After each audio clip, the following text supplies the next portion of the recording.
میرے آقا کے سامنے فرمایا جو بندہ دعا کرے اور یہ کہے پتہ نہیں قبول نہیں ہو رہی پتہ نہیں کب قبول ہوگی، حضور فرماتے ہیں اس جلد باز کی دعا اللہ قبول ہی نہیں فرماتا۔ پھر آج جو ہے نا وہ بھی ایک عبادت ہے، چلو قبولیت کے اثر ظاہر نہیں ہو رہے، یہ تو ہے نا کہ اللہ تعالیٰ نے تمہیں اس عبادت میں لگا رکھا ہے۔ حضور رحمہ اللہ فرماتے تھے 20 سال ہو گئے میں دعا مانگ رہا ہوں اللہ تعالیٰ سے، نہ تو اللہ تعالیٰ مجھے بظاہر عطا فرما رہا ہے اور نہ میں مایوس ہو رہا ہوں۔ بندے کے پاس کچھ بھی نہ ہو، مایوسی کے سائے اس کے سر پر منڈلا رہے ہوں، پریشانیوں پہ پریشانیاں ہوں، دکھوں پہ دکھ ہوں، تکلیفوں پہ تکلیفیں ہوں، اس کے باوجود بھی بندہ مومن اللہ تعالیٰ کی رحمت سے مایوس نہیں ہوتا۔ اسباب کو جمع کرنا، پھر اللہ تعالیٰ کی ذات پر بھروسہ کرنا، یہ انبیاء کرام علیہ السلام کی تعلیمات ہیں بھائی۔ اللہ تبارک و تعالیٰ کسی کو بیٹا دے تو اسے چاہیے کہ وہ اپنے بیٹے کو اس علم کی طرف لگائے جو علم اللہ تبارک و تعالیٰ کے پاک پیغمبر نبیوں کے امام حضور تاجدار ختم نبوت صلی اللہ علیہ وآلہ وسلم لے کر کے آئے۔ یہ بندہ مومن کو چاہیے کہ وہ اپنی ایمانی قرآنی اسلامی تہذیب جو ہے، جو خلاق کائنات کی عطا فرمودہ ہے، اس تہذیب کو لازم پکڑے، اسی تہذیب کا ہی دلدادہ رہے، اسی تہذیب کا ہی غلام رہے، اسی تہذیب کو ہی اپنائے گا تو کامیاب رہے گا۔ من الشیطان الرجیم بسم اللہ الرحمن الرحیم وَنَبِّئْهُمْ عَنْ ضَيْفِ إِبْرَاهِيمَ إِذْ دَخَلُوا عَلَيْهِ فَقَالُوا سَلَامًا قَالَ إِنَّا مِنْكُمْ وَجِلُونَ۔ حضرت سیدنا ابراہیم علیہ نبینا و علیہ السلام کے پاس آنے والے مہمانوں کے متعلق خلاق کائنات نے ارشاد فرمایا کہ حبیب پیارے آپ اپنی امت کو، اپنے غلاموں کو اور جتنے بھی مکے کے لوگ ہیں ان کو آپ خبر دے دیجئے۔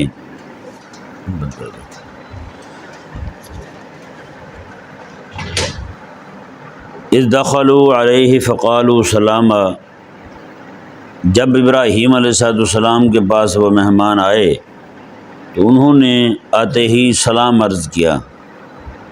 قال انا منکم وجلون، ابراہیم علیہ السلام نے فرمایا کہ مجھے تم سے خوف سا محسوس ہو رہا ہے۔ قالوا لا توجل، انہوں نے کہا آپ بالکل خوف نہ کریں۔ انا نبشرک بغلام علیم، ہم تو آپ کو علم نبوت سے سرفراز بیٹے کی خوشخبری سنانے آئے ہیں۔ ابراہیم علیہ السلام نے فرمایا قال ابشرتمونی علی مسنی الکبر فبم تبشرون، تم مجھے اب خوشخبری سنا رہے ہو جب میرا حال یہ ہے کہ مجھے بڑھاپے نے چھو لیا ہے۔ فبم تبشرون، تمہاری خوشخبری کس چیز کے ساتھ پوری ہوگی؟ آگے سے انہوں نے کہا قالوا بشرناک بالحق، انہوں نے کہا ہم نے جو آپ کو خوشخبری دی ہے وہ بالکل حق ہے۔ فلا تکن من القانتین، تو آپ مایوسی اختیار کرنے والے لوگوں میں سے نہ ہوں۔ حضرت ابراہیم علیہ السلام نے جواباً فرمایا قال، آپ بولے وَمَن يَقْنَطُ مِن رَحْمَةِ رَبِّهِ إِلَّا الضَّالُّونَ، فرمایا کہ اپنے رب کی رحمت سے مایوس تو صرف گمراہ لوگ ہی ہوتے ہیں۔ گمراہ لوگ جو ہیں وہی اللہ تعالیٰ کی رحمت سے مایوس ہوتے ہیں۔ تو میں تو پھر اللہ تعالیٰ کی طرف سے علم نبوت کا جو ہے نا مجھے علم نبوت عطا فرمایا گیا ہے، تو میں اللہ تعالیٰ کی رحمت سے کیسے مایوس ہو سکتا ہوں؟ یہ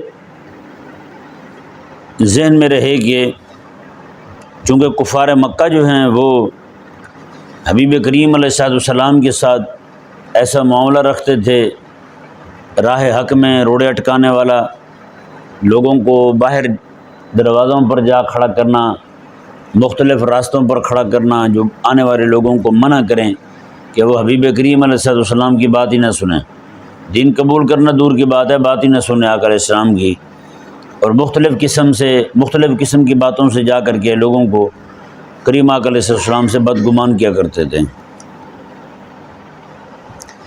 اللہ تعالیٰ نے تو یہاں اللہ تعالیٰ نے یہ جتنا مضمون آج بیان کر رہے ہیں، یعنی ہم آیت نمبر 56 تک، اس کے آگے جو ہے آیت نمبر 57، یہاں سے شروع ہو رہا ہے مضمون۔ ابراہیم علیہ السلام کے پاس جو فرشتے آئے تھے، انہوں نے آ کر کے یہ بتایا تھا کہ ہم لوط علیہ السلام کی قوم پر عذاب بھیجنے کے لیے آئے ہیں، ان کو تباہ کرنے کے لیے آئے ہیں۔ حضرت ابراہیم علیہ السلام جو ہیں، آپ یہ لوط علیہ السلام کی قوم کی تباہی کا قصہ بیان کر کے اہل مکہ کو تخویف دلانا ہے، ان کو خوف زدہ کرنا ہے، مقصود ہے کہ وہ خوف میں مبتلا ہوں اور سیدھے راہ پر آ جائیں۔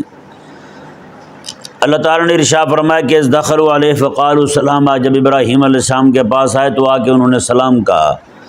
اس سے معلوم ہوتا ہے کہ سلام کرنا جو ہے یہ کوئی آج کا طریقہ نہیں ہے، یہ میرے آقا صلی اللہ علیہ وآلہ وسلم ہی نہیں لائے، بلکہ یہ پہلی شریعتوں میں بھی یہ سلام کا لفظ مروج تھا، اللہ تعالیٰ کی طرف سے یہی طریقہ تعلیم فرمایا گیا تھا۔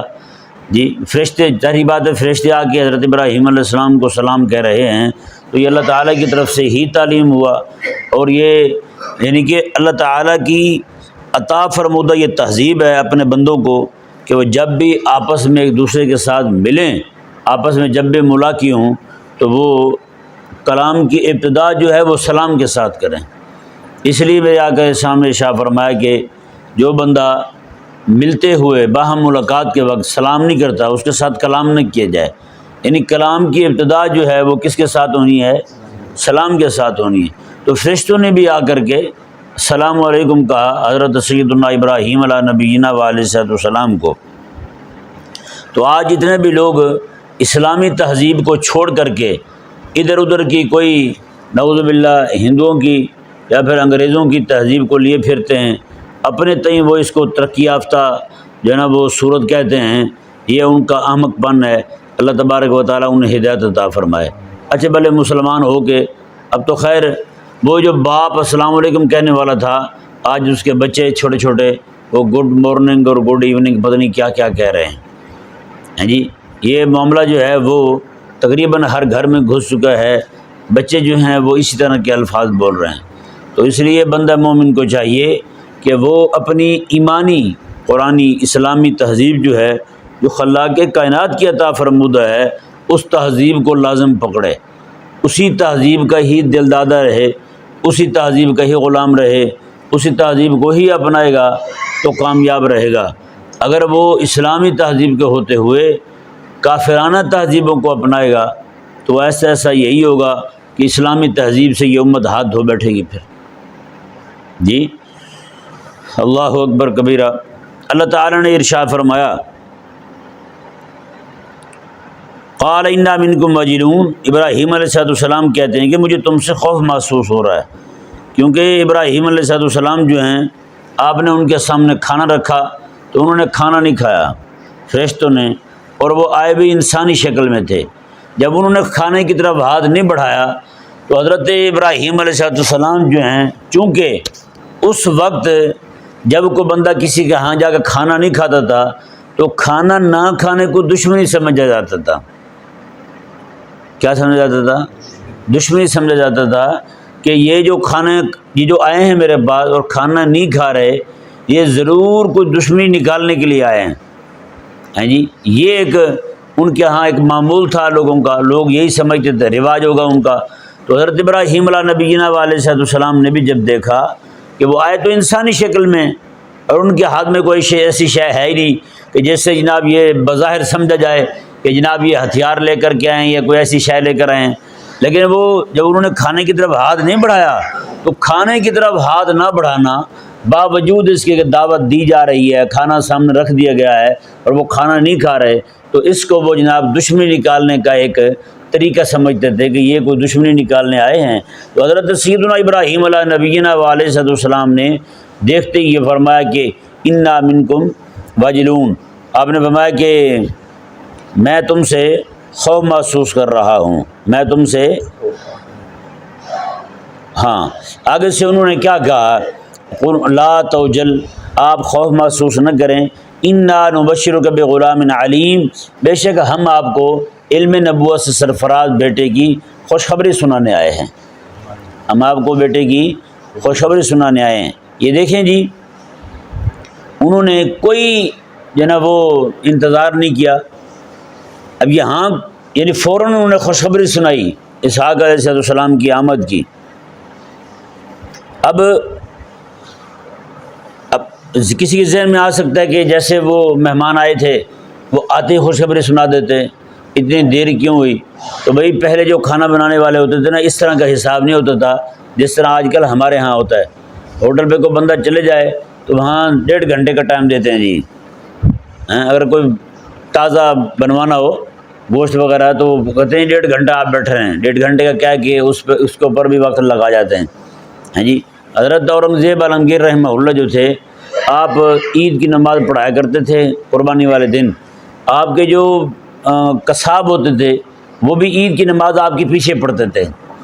ہاں جی، جیسے خطبہ ختم ہوتا، خطبہ ختم ہونے کے فوراً بعد اٹھ جاتے، وہ جا کے اونٹوں کو نہر کرتے، جانوروں کو بناتے۔ ہاں جی، جیسے وہ ابھی عیدگاہ میں ہی ہوتے تھے اورنگزیب عالمگیر رحمہ اللہ، وہاں سے جناب عیدگاہ سے فارغ بھی نہیں ہوتے تھے۔ وہ اعیان مملکت جو ہوتے تھے ان سے ظاہری بات ہے ملاقاتیں ہوتی تھیں، وہ فارغ نہیں ہوتے تھے کہ لوگ جو قصاب جو ہیں وہ جناب کلیجی وہ تیار کر کے آگے پیش کر دیتے تھے۔ یعنی جیسے وہ جاتے تھے تو بالکل جانور جو ہے نا اس کی کھالے والے وہاں سے اٹھا دی جاتی تھیں۔ یعنی کہ اس طرح کے لوگ تھے کہ وہ بالکل یعنی کہ بندہ عید نماز پڑھنے یہاں تو خیر انتظار کرتے رہتے ہیں بیچارے صبح سے لے کر شام تک، شام کو پتہ چلتا ہے کہ آج نہیں، کسائی بھی نہیں ملا ہمیں تو کل ملے گا، اس طرح کا معاملہ رہتا ہے ہمارے ہاں۔ بہرحال تو حضرت سیدنا ابراہیم علیہ نبینا علیہ السلام جو ہیں، آپ بھی آنن فانن وہ ان کے سامنے بچڑا بھون کے لے آئے، آ کر کے ان کو پیش کر دیا۔ اب انہوں نے فوراً بغیر کسی بات کے صرف ابراہیم علیہ السلام نے یہ فرمایا ان کو دیکھ کر کے تم کھانے کی طرف ہاتھ نہیں بڑھا رہے، مجھے تو خوف محسوس ہو رہا ہے۔ تو ساتھ ہی انہوں نے عرض کی کہ انہوں نے کہا حضور ہم تو آپ کو خوشخبری سنانے کے لیے آئے ہیں۔ فوراً انہوں نے خوشخبری سنا دی۔ اس سے یہ معلوم ہوتا ہے کہ خوشخبری کی بات جب بھی کسی کو سنانی ہو تو فوراً سنا دی جائے۔ ہمارے ہاں جو ہے نا پہلے تڑپایا جاتا ہے، ہاں جی آپ کو خوشخبری سنانے لگے ہیں، ہاں جی چکر آ جائیں گے آپ کو، ہاں جی پہلے 2-4 باتیں ادھر ادھر کی کر کے اس کو مزید مایوس کر دیا۔ مایوس کرنے کے بعد ہم بھی اپنی طرف سے یہ بڑی خدمت سمجھ رہے ہوتے ہیں۔ جیسے وہ بڑا لطیفہ مشہور ہے نا، کسی بندے نے کہا بھی آپ کو 1 کروڑ روپیہ اس کی لاٹری نکل آئی، واقعی اس نے کہا آپ کو بتایا جائے کہ آپ کی لاٹری نکل آئی 1 کروڑ روپے کی تو آپ کیا کریں گے؟ اس نے کہا میں خوشی سے مر جاؤں گا۔ اس نے کہا پھر رہنے دیں، آپ کو دینی نہیں ہے، یہی نہ کو آپ سے ہاتھ دھو بیٹھیں، اچھے بھلے دوست ہیں آپ ہمارے ہیں۔ تو اس طرح کسی کو خوشخبری دینی ہو تو وہ ہپا کے دیتے ہیں، ترسا کے دیتے ہیں، نہ بالکل نہیں۔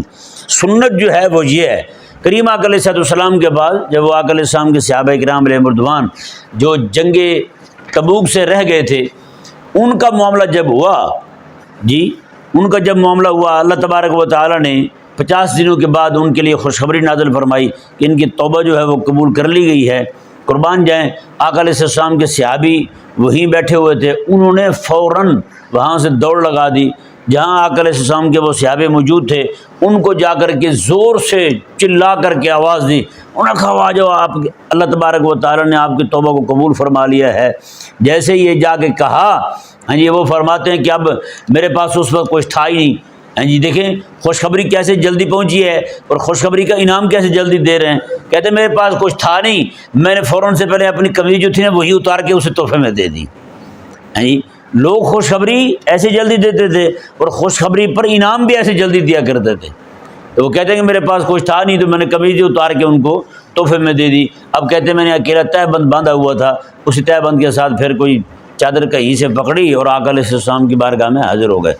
تو اس طرح کریمہ کا صلی اللہ علیہ وسلم کے غلام جو ہیں وہ کسی کو خوشخبری دیتے ہیں۔ یہ خوشخبری دینے کے بھی آداب ہیں بھائی، قرآن کریم نے بتا دیا، آقا علیہ السلام کے غلام نے بتا دیا کہ کیسے جناب کسی کو خوشخبری دینی ہے تو جلدی دی جائے، اس کو ترسایا نہ جائے، اس کو جناب اس طرح کر کے جس طرح ہمارے معاشرے میں عموماً ہوتا ہے اس طرح کا معاملہ نہ کیا جائے۔ اللہ تبارک و تعالیٰ نے ارشاد فرمایا اب حضرت ابراہیم علیہ السلام کو انہوں نے کہا لا توجل، آپ بالکل خوف نہ کیجئے، انا نبشرک بغلام علیم، ہم آپ کو علم نبوت سے سرفراز بیٹے کی خوشخبری سنانے آئے۔ آپ بتائیں یہ خوشخبری کتنی عظیم خوشخبری ہوگی، کسی کو بیٹے کی خوشخبری مل جائے تو وہ خوشی سے نہال ہو جاتا ہے، تو جس پاک پیغمبر کو یہ خوشخبری مل جائے کہ آپ کے ہاں بیٹا پیدا ہو رہا ہے اور وہ بھی نبی ہے رب تعالیٰ کا، جی یہاں اس علم سے مراد علم نبوت ہے، علیم بیٹا پیدا ہوگا بغلام علیم، یہاں غلام کا معنی بیٹا ہے، یہ ذہن میں رہے، غلام کا معنی وہ عرفی معنی نہیں ہے جو ہمارے ہاں ذہن میں غلام کا معنی ہوتا ہے۔ تو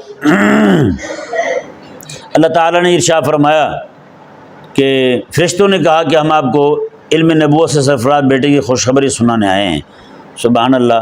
اور ابراہیم علیہ السلام بھی کیسے خوش ہوئے اس پر، ہیں جی کتنا بڑا انعام فرمایا اللہ تبارک و تعالیٰ نے۔ اس سے یہ ثابت ہوا کہ اللہ تبارک و تعالیٰ کسی کو بیٹا دے تو اسے چاہیے کہ وہ اپنے بیٹے کو اس علم کی طرف لگائے جو علم اللہ تبارک و تعالیٰ کے پاک پیغمبر نبیوں کے امام حضور تاجدار ختم نبوت صلی اللہ علیہ وآلہ وسلم لے کر کے آئے ہیں جی، اس علم کی طرف لگائے۔ ظاہری بات ہے ابراہیم علیہ السلام کو جس بیٹے کی خوشخبری دی جا رہی ہے کہ وہ علم سے سرفراز ہوگا، اس علم سے مراد بھی وہ علم نبوت ہی ہے، ہاں جی وہ علم ہے جو اللہ تبارک و تعالیٰ کی طرف سے عطا فرمودہ تھا۔ اللہ تعالیٰ نے ارشاد فرمایا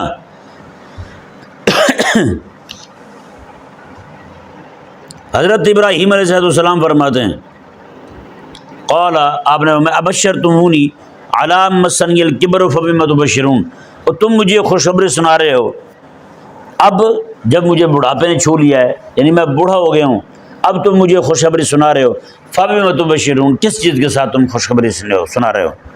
اللہ اکبر کبیرہ۔ یہاں یہ ذہن میرے حضرت ابراہیم علیہ السلام کا جو یہ کلام ہے وہ آپ کا انکار قدرت الہیہ پر معمول نہیں ہے، بالکل معمول نہیں ہے۔ جو بندہ اللہ تعالیٰ ابراہیم علیہ السلام کے اس کلام کو اس بات پر محمول کرے گا کہ ابراہیم علیہ السلام نعوذ باللہ رب تعالیٰ کی قدرت کے انکاری تھے، تو وہ بندہ جو ہے وہ خود بے دین ہو جائے گا، مسلمان نہیں رہے گا۔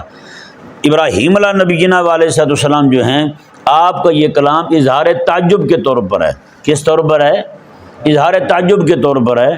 آپ جو ہیں وہ ابراہیم علیہ السلام یہ پوچھ رہے ہیں کہ اب اسباب پوچھ رہے ہیں، فبما، کس چیز کے ساتھ تم خوشخبری دے رہے ہو؟ مطلب یہ ہے ابراہیم علیہ السلام کا کہ آپ یہ پوچھنا چاہتے ہیں کہ وہ اسباب کیا ہوں گے؟ میں بوڑھا ہوں تو بوڑھا ہی رہوں گا، بیٹا پیدا ہو جائے گا، یا مجھے جوانی دی جائے گی؟ ان کی گھر والی بھی بوڑھی ہو چکی تھی کہ ہم دونوں دوبارہ پھر سے جوان ہو جائیں گے، پھر اللہ تبارک و تعالیٰ بیٹا عطا فرمائے گا۔ وہ اسباب ہوں گے تو کیا ہوں گے؟ آپ نے اس لیے سوال کیا تھا حضرت سیدنا ابراہیم علیہ نبینا علیہ السلام نے۔ اب یہ ذہن میں رہے جی، اسباب کو اختیار کرنا جو ہے نا، اس سے کاملین جو ہیں وہ بھی پیچھے نہیں ہوتے۔ اب اللہ تعالیٰ کے پاک پیغمبر ہیں حضرت ابراہیم علیہ نبینا علیہ السلام، کتنی عظمت والے اور شان والے اور اولوالعزم نبیوں میں سے ہیں، اولوالعزم رسولوں میں سے ہیں۔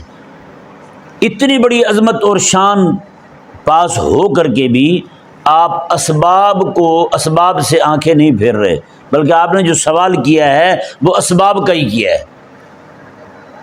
نہیں سمجھ آیا؟ تو اسباب کو جمع کرنا، پھر اللہ تعالیٰ کی ذات پر بھروسہ کرنا، یہ انبیاء کرام علیہ السلام کی تعلیمات ہیں بھائی۔ جس طرح آج کل کئی جاہل لوگ کرتے ہیں نا، اور نہیں یہ بس اللہ تعالیٰ کی ذات پر بھروسہ اور اسباب کو بالکل ترک کر دیا جائے۔ یہ توکل جو ہے یہ ترک اسباب کا نام نہیں ہے، بلکہ اخذ اسباب کا نام ہے۔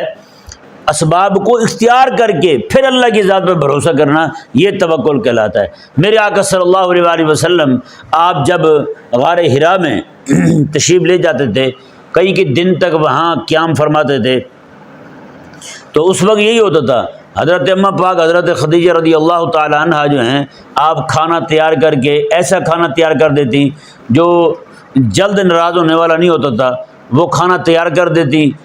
میرے آقا صلی اللہ علیہ وآلہ وسلم اس کو کپڑے میں باندھ لیا کرتے تھے، حضور اس کو ساتھ لے جاتے۔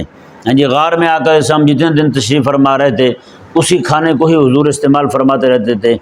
پھر آقا علیہ السلام جب واپس آ جاتے تو دوبارہ پھر حضرت اماں پاک جو ہے وہ تیار کر دیا کرتی تھی۔ تو اب بتائیں ذرا، اسباب کو ترک کرنا اگر یہی توحید ہے، اسباب کو ترک کرنا یہی شریعت ہے، تو پھر میرے آقا صلی اللہ علیہ وآلہ وسلم، حضور تو امام الانبیاء ہیں، میرے آقا علیہ السلام نے یہ اسباب کو کیوں اختیار فرمایا؟ ہیں جی، آقا علیہ السلام کھانا لے کے جا رہے ہیں، اور حضرت عزیر علیہ السلام کا قصہ بھی آپ کو معلوم ہے، ہیں جی، انہوں نے بھی درخت کے ساتھ کھانا باندھا ہوا تھا، ہیں جی، اور اپنی سواری بھی وہاں پہ باندھی ہوئی تھی۔ جب آپ 100 سال کے بعد اٹھے تو اللہ تبارک و تعالی نے فرمایا کہ انظر الی طعامک و شرابک لم یتسنہ، اب اپنے کھانے کو دیکھیں اور اپنے پانی کو دیکھیں، وہ بالکل اس کے رنگ میں جو ہے نا وہ اس کے ذائقے میں کوئی تبدیلی نہیں آئی۔ اب انظر الی حمارک، اب اپنے گدھے کو دیکھیے، آپ کا گدھا جو ہے وہ نہیں بچا، ہاں جی، اس کا گوشت پوشت ہر شے ختم ہو گئی ہے، کچھ بال پڑے ہوئے تھے، باقی ہڈیاں پڑی ہوئی تھیں۔ جو جلدی خراب ہونے والی شے تھی، کھانا جلدی ناراض ہونے والی شے تھی، وہ کھانا پانی ہوتا ہے، وہ ناراض نہیں ہوا، وہ ویسے کا ویسے پڑا ہوا ہے۔ اور گدھا جو ہے وہ جلدی ناراض نہیں ہوتا ہے یا نہیں، وہ بھوکا بھی پڑ رہے تو کتنا عرصہ وہ بھی نکال جاتا ہے۔ لیکن ابراہیم، حضرت عزیر علیہ السلام جب بیدار ہوتے ہیں تو کیا دیکھتے ہیں کہ وہ جلدی ناراض ہونے والی شے وہ بالکل ٹھیک ہے، اور زیادہ دیر نکالنے والی شے جو ہے نا وہ گدھا، وہ بالکل ختم ہو چکا ہے۔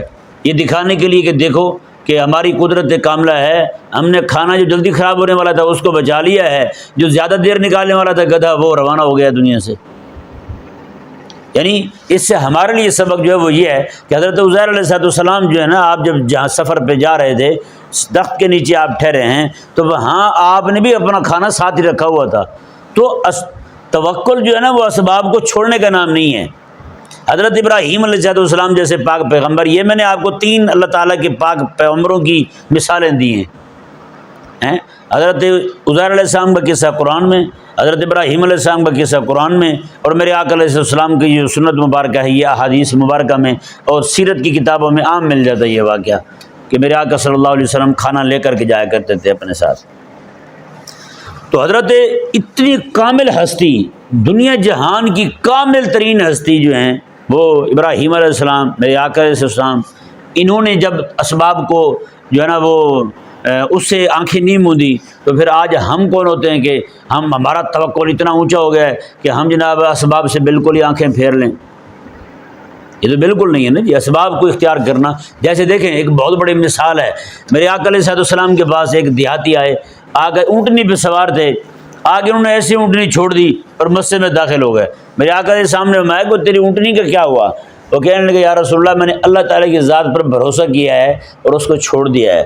اللہ اکبر۔ اب اس کے نزدیک توکل کا معنی یہ تھا کہ ایسے ہی چھوڑ دیا جائے، یہ بھروسہ ہے، یہ توکل ہے اللہ تعالیٰ کی ذات پر۔ میرے آقا کے سامنے میں نہ، یہ توکل نہیں ہے۔ حضور نے توکل کی صحیح تصویر اس کے سامنے رکھی، اور صحابہ کرام بھی بیٹھے ہوئے تھے۔ میرے آقا کے سامنے پہلے جاؤ اس کو باندھو، باندھنے کے بعد پھر اللہ کی ذات پہ بھروسہ کرو۔ سبحان اللہ۔ ہیں توکل یہ نہیں ہے کہ گھر میں کوئی قیمتی شے پڑی ہوئی ہے، موبائل پڑا ہوا ہے تو اٹھا کے بندہ گلی میں رکھ دے اور کہے میں اللہ تعالیٰ کی ذات پہ توکل کر کے بیٹھا ہوا ہوں۔ ہیں جی، وہ جس ذات پہ توکل کر رہا ہے اسی ذات نے تجھے اسباب اختیار کرنے کا فرمایا ہے۔ ہاں، جو بھی موبائل ہے یا جو بھی قیمتی شے ہے اس کو اندر ٹھکانے پہ رکھو، سنبھال کے رکھو، اس کے بعد اللہ تعالیٰ کی ذات پہ بھروسہ کرو۔ تم نہیں سمجھ پڑا مسئلہ؟ ہاں، تو یہ حضرت ابراہیم علیہ السلام جو سوال کر رہے ہیں، آپ کا سوال بھی وہ اسباب کے متعلق تھا کہ کون سے اسباب ہوں گے؟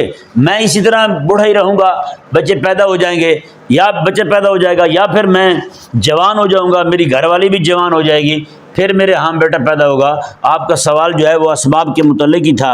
اللہ اکبر کبیرہ۔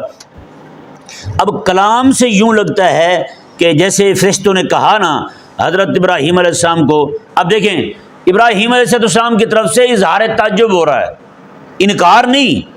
آپ فرشتے جو ہیں اس تعجب کو دور کرنے کے لیے دوبارہ پھر وہی خبر سنا رہے ہیں، ہیں جی، جیسے آگے کوئی کسی کو کہے کہ باہر بالکل دھوپ ہو، کوئی بندہ آگے کسی کو کہے جی باہر بارش آ رہی ہے، آگے سے وہ کہے ہیں میں تو ابھی باہر سے آیا ہوں، انہوں نے کہا واقعی آ رہی ہے۔ ابھی جو واقعی آ رہی ہے یہ بات تو وہی ہے پچھلی، لیکن اس میں مزید تاکید لے آیا ہے۔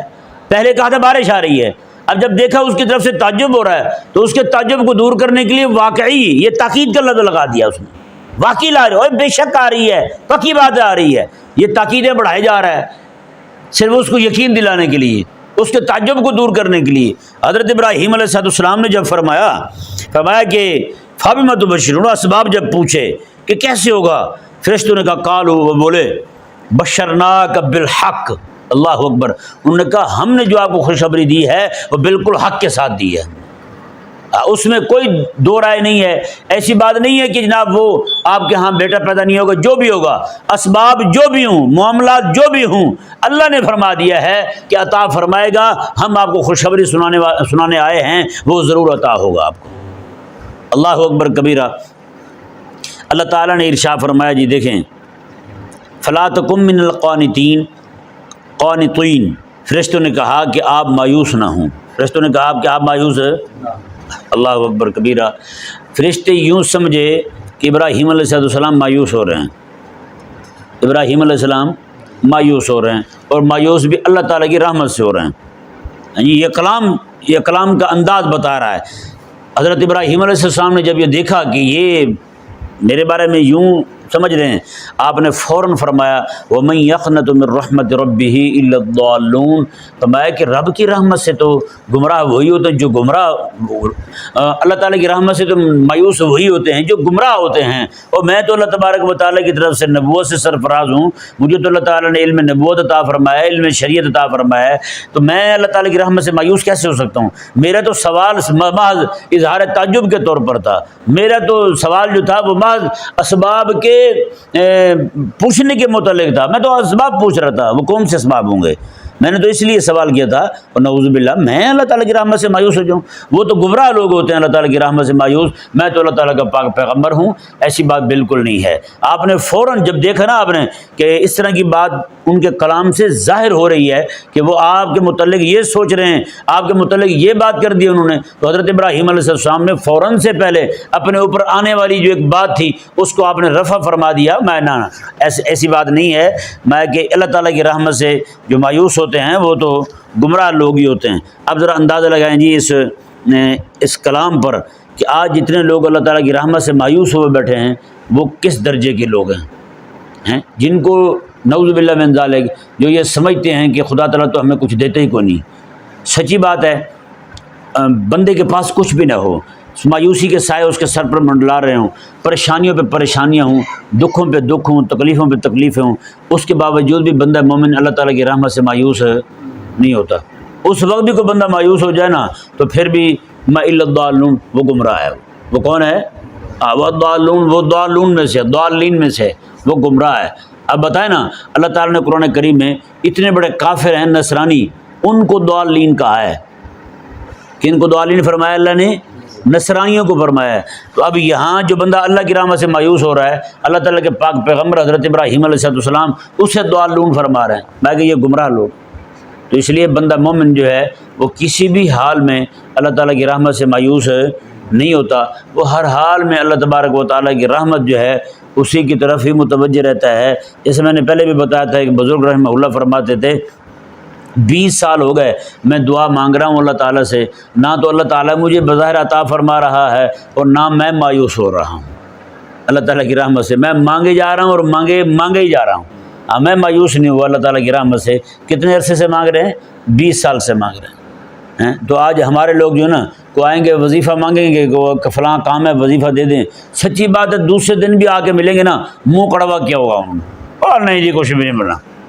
یار کمال کرتے ہو ویسے، ڈاکٹر کی دوائیاں زندگی سارے کے لیے کھاتے رہتے ہیں، شوگر کی دوائی، بلڈ پریشر کی دوائی روز کھاتے نہیں کھاتے، یہ لوگ روز کھاتے ہیں، کبھی بھی جا کے ڈاکٹر ان کہتے ہیں ڈاکٹر صاحب کوئی فائدہ نہیں ہوا۔ یہاں پہ وظیفہ پڑھ رہے ہیں دوسرے دن ہی آ کے اور کوئی فائدہ نہیں، بتائیں بندہ کیا کہے ان کو۔